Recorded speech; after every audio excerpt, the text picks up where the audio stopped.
What if I told you that some so-called junk food from the Middle Ages was actually healthier than what you ate today? Sounds impossible, right? Because when we hear medieval food, we imagine dirty streets, rotten meat, and people who barely lived past 40. But here's the twist. Many of their everyday snacks were cleaner, more natural, and less processed than the ultra-packaged food filling modern shelves. And if you skip this, you might miss a truth the food industry doesn't want you thinking about. Picture this, a medieval peasant grabbing a thick slice of dark rye bread. No preservatives, no chemical additives, just stone-ground flour, water, and natural fermentation. That bread was dense, full of fiber, packed with minerals from the whole grain. Compare that to today's fluffy white bread, stripped of nutrients, bleached, and loaded with hidden sugar. Which one sounds more like real food? And it gets stranger.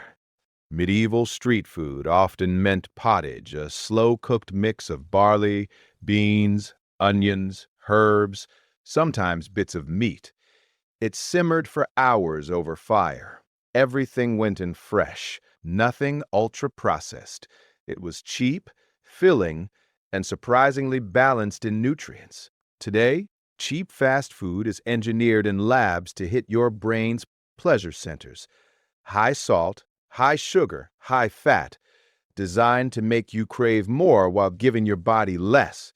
But here's where it flips again. Even their sweets were different. Honey was the main sweetener for most people. Natural, antibacterial, used carefully because it was precious.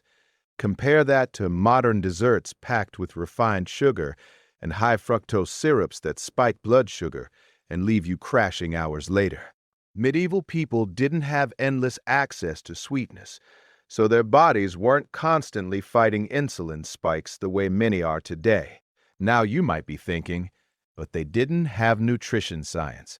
Exactly. They didn't have factories either. No artificial dyes, no shelf life enhancers, no flavor powders sprayed onto chips.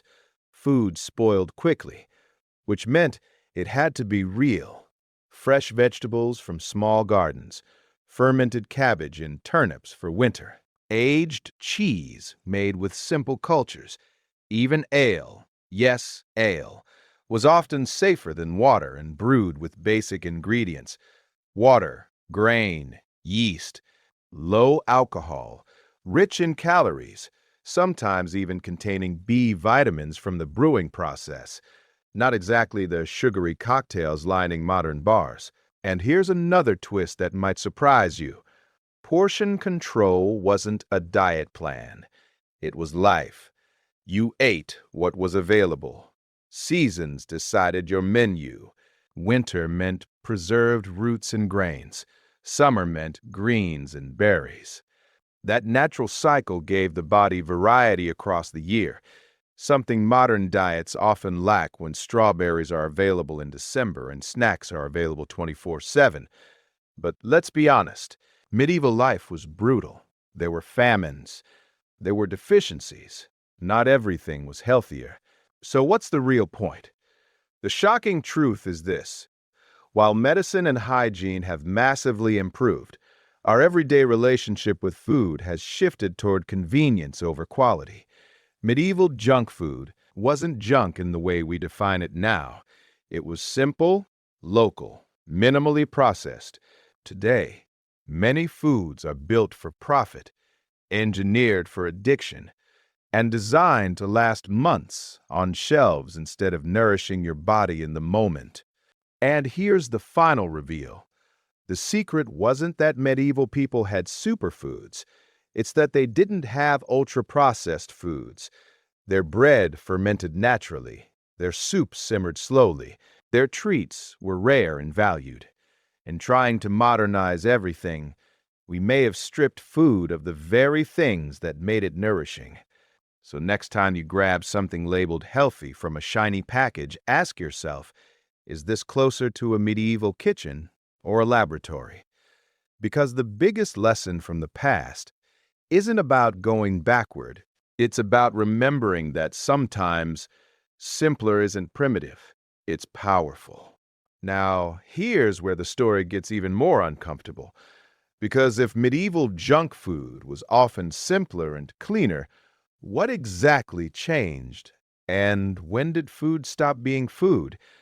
Think about this. For most of the Middle Ages, people ate what their land could grow. No global shipping, no artificial ripening, no strawberries in winter. That meant food had limits. And limits created balance. When berries were in season, you enjoyed them. When they were gone, they were gone. Your body naturally cycled through nutrients across the year. Today, everything is always available, but constant access doesn't mean constant nourishment. It often means constant overeating. And here's the twist. Medieval people also moved constantly, farming, chopping wood, carrying water, kneading dough by hand. Their junk foods were fuel, not entertainment. A thick oat cake with honey wasn't eaten while scrolling on a phone. It was eaten after hours of physical labor. Calories were burned almost as quickly as they were consumed. Now ask yourself, are we eating for survival or stimulation? But it gets deeper. Medieval grains were different from many modern ones. Older varieties of wheat, barley, and rye were less modified. They were stone ground, meaning the bran and germs stayed inside.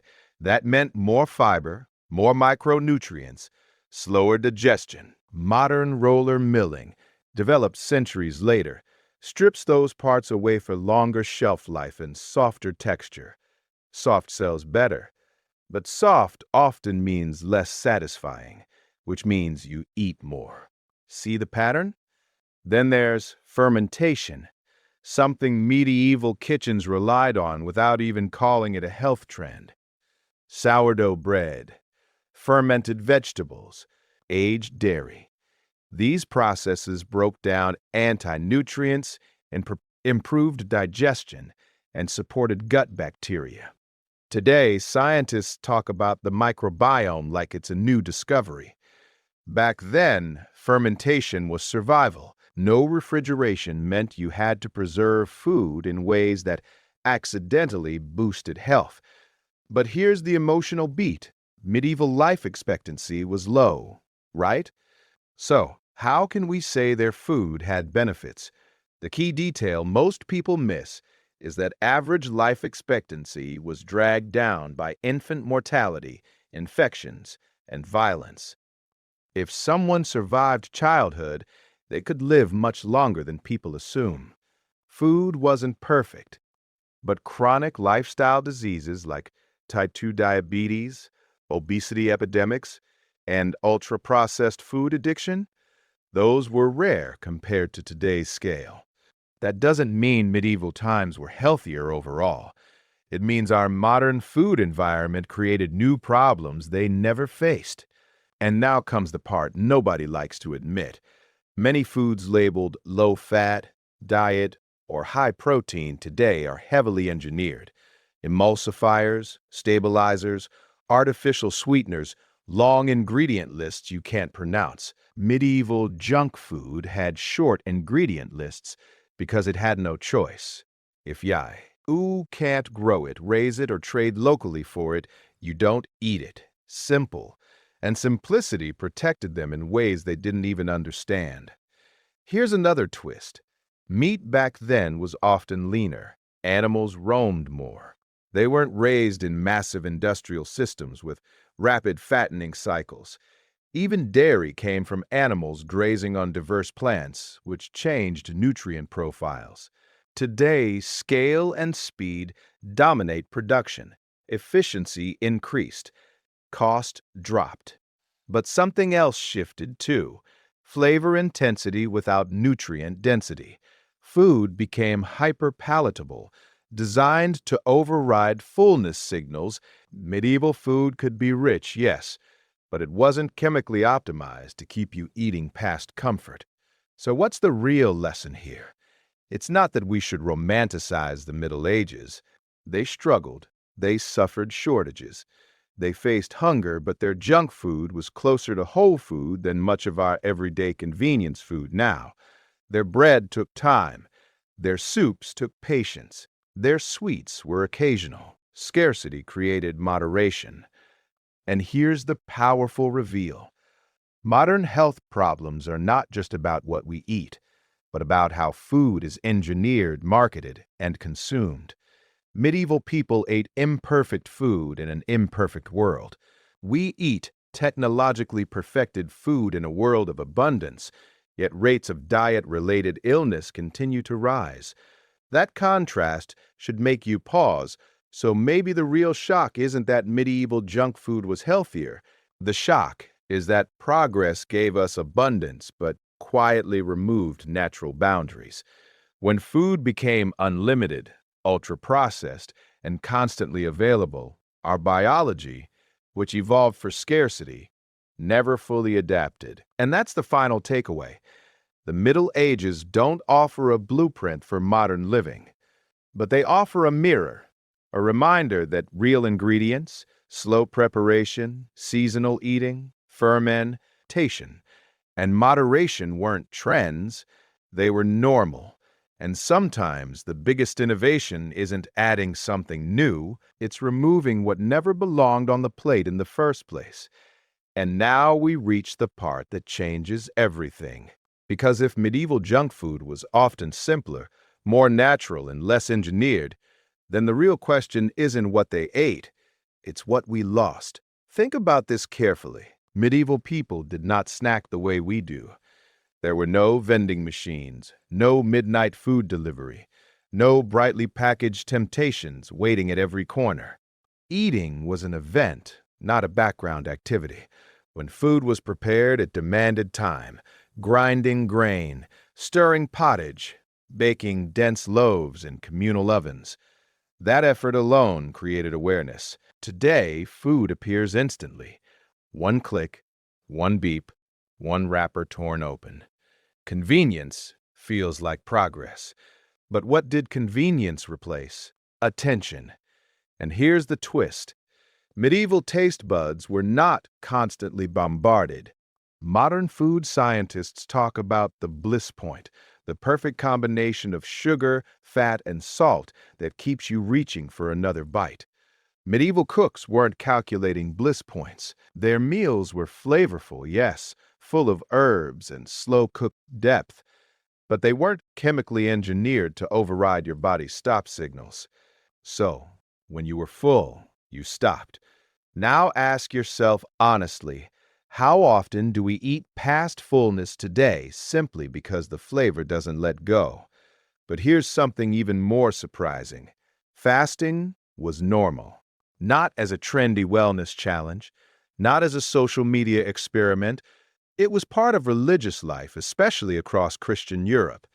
During periods like Lent, people reduced or avoided certain foods entirely. Whether for faith or survival, these cycles gave the body regular breaks from rich meals. Modern science now studies intermittent fasting and metabolic flexibility as cutting-edge ideas. For medieval communities, cycles of feast and fast were built into the calendar. They didn't call it biohacking, it was just life. And then there's community, something we rarely connect to nutrition. Meals were shared, bread was broken together, food was social, not isolated. When you eat in community, pace slows down, conversation stretches time, you notice flavors.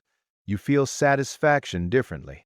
Compare that to eating alone in front of a screen, barely aware of how much you've consumed. Could part of our diet problem be not just ingredients, but isolation? Now here comes a hard truth. Medieval people respected food because they understood hunger. A bad harvest meant real consequences.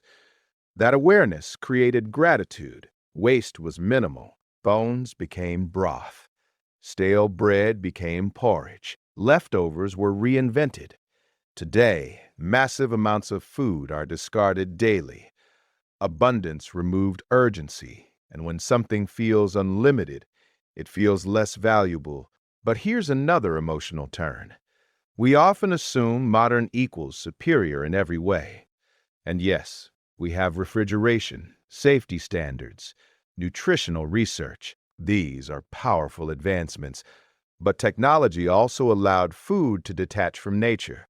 Artificial lighting grows crops out of season. Additives stretch shelf life for months. Marketing reshapes perception, convincing us that brightly colored cereal is breakfast and dessert is normal every day. Medieval junk food never had billion-dollar campaigns behind it.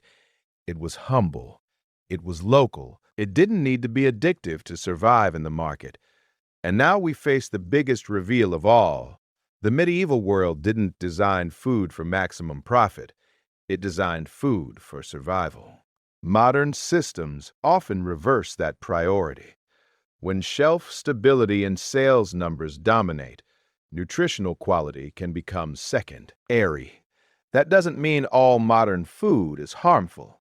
It means incentives changed. And incentives shape outcomes. Here's a question that should stay with you. If a medieval villager walked into a modern supermarket, what would shock them more? Our technology, or the endless walls of packaged, brightly labeled products claiming to be healthy? Because the labels are louder than ever. Low sugar, high fiber, natural flavor, but flip the package over. Long ingredient lists, industrial oils, preservatives. Medieval junk food didn't need a label. You could see what it was. Smell it. Recognize every part of it. That transparency is something we rarely experience now. And this is where everything connects. The reason some medieval junk foods were healthier isn't magic. It isn't nostalgia. It's proximity to nature. Fewer processing steps, fewer chemical alterations, slower preparation, natural fermentation, seasonal limits, physical labor balancing calorie intake, community shaping how meals were consumed. Remove hyperprocessing, remove constant smacking, remove engineered addiction, and even simple bread with honey becomes a balanced treat rather than a metabolic bomb. So what's the final takeaway? It's not about going back to mud streets and candlelight. It's about recognizing that progress without reflection can create new problems. The Middle Ages remind us that food was once grounded in rhythm, harvest and winter, feast and fast, work and rest. Today, rhythm has been replaced by constant availability, and our bodies are still wired for rhythm. So the next time someone laughs at medieval junk food, remember this: their bread had 3 ingredients. Their soup simmered all day. Their meals were shared. And sometimes the most powerful upgrade isn't inventing something new. It's stripping away the excess until food becomes real again.